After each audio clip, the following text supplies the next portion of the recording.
vamos a ver las críticas al utilitarismo. Por lo menos algunas, porque son tantas. En principio, es un sistema el cual se basa en la felicidad para la mayoría. La pregunta, ¿y la minoría? ¿Qué pasa con las minorías, no? Un trabajo de un alumno que por poquito nos llevó a recibirse de guía,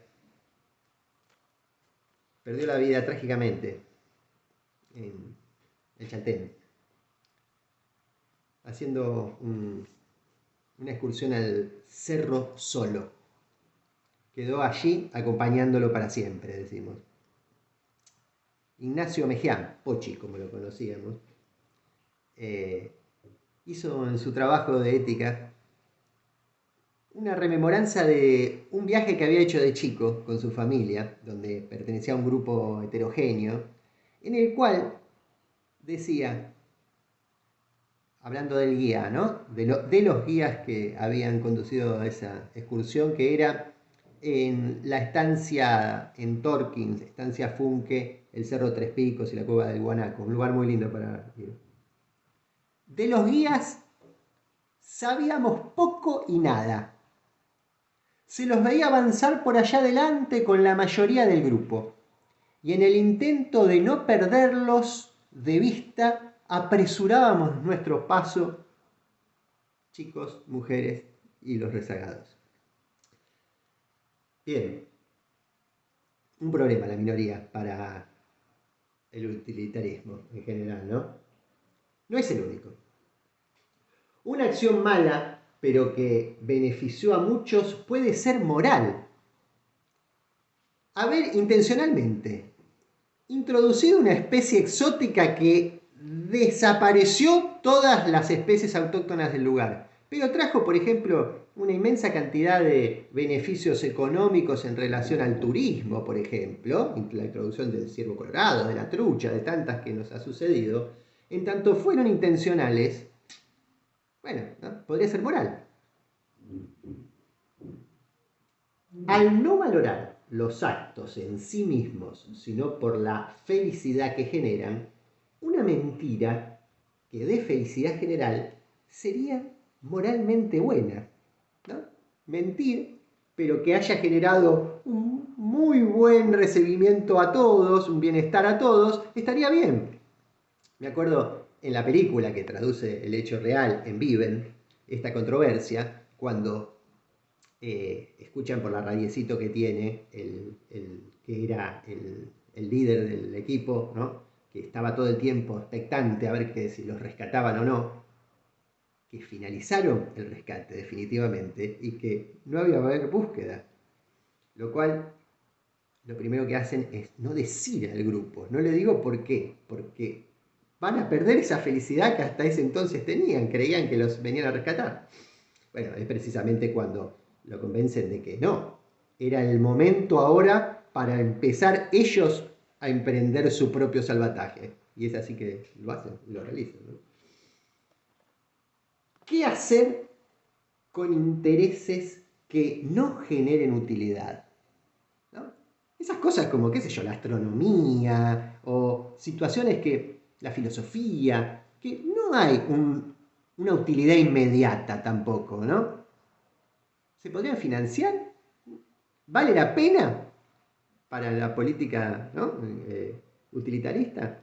Pensando también ciertas controversias. Se calcula, por ejemplo, que las próximas computadoras van a ser cuánticas. Para eso hay que invertir muchísima plata. Hoy no hay nada en relación a cierta certeza de esa consecuencia. ¿Vale la pena invertir entonces en algo que va a agilizar increíblemente y potenciar muchísimo la vida humana? Bueno, así como tantas, ¿no? Y el otro de los grandes, quizás de los más importantes, ¿no? El cálculo utilitarista. ¿Es posible aplicarlo siempre? ¿No? Porque no dejan de tener cierta virtud en calcular muy matemáticamente, o intentan eso, ¿no? Si bien podemos apelar graciosamente quizás, ¿no? A Nueve Reinas, ¿no? Esa película famosa que debió haber ganado un Oscar, el personaje de Darín lo increpa al de Gastón Pau cuando le dice más o menos así, ¿no? Por $1.000.000, ¿no? Termina diciéndole, ¿tendrías una relación homosexual? ¿No? Bueno, esa es sorpresa de Gastón Pau, ¿no? Pero hay cosas que es más difícil de cuantificar todavía, como la vida misma. Y el utilitarismo ha llegado a estas instancias que están en relación al cálculo-beneficio, ¿no?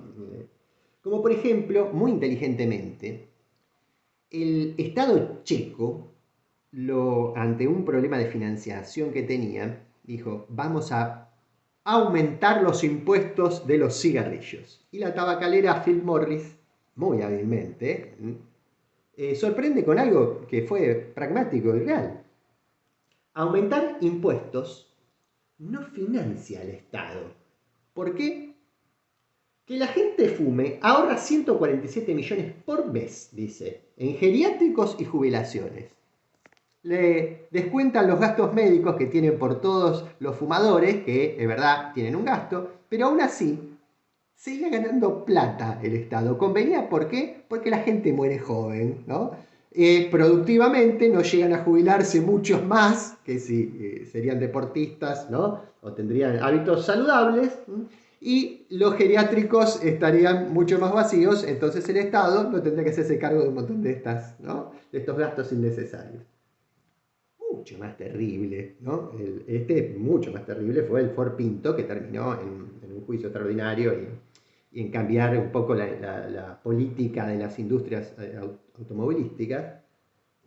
¿Por qué? El Ford Pinto en la época del 60 era un Fordcito que competía contra los autos japoneses chiquitos porque era una época que necesitaban gastar menos nafta los yankees. Y inventaron este auto y lo vendieron masivamente, 12,5 millones de unidades, el cual tenía un pequeño problema. Ante un choque frontal, explotaba el Ford Pinto. Esto lo descubrieron los ingenieros de la Ford. Pero sacaron esta cuenta. Si le ponemos una defensa de $11, esto no sucede. Entonces había que recapturar todas las unidades vendidas, ponerle la defensa y quedaba un costo final de $137 millones. Ahora, la estadística proyectaba que los muertos, si no le ponían esta defensa, iban a ser 180 heridos, más la reposición del auto, quedaba en menos de $50 millones. ¿Saben lo que hicieron, no? Bueno, estas cosas pueden derivar, ¿no? En políticas utilitaristas y, bueno, como las que vimos antes con los jabalíes y las gaviotas. Para terminar con el utilitarismo que va a seguir existiendo, lo más probable, más allá de todas estas instancias, vamos a concluir con Carlos de Fulvio, en una crítica al utilitarismo también. El gaucho le canta al forastero, no venga a tasarme el campo con ojos de forastero, porque no es como aparenta, sino como yo lo siento. Hasta la próxima.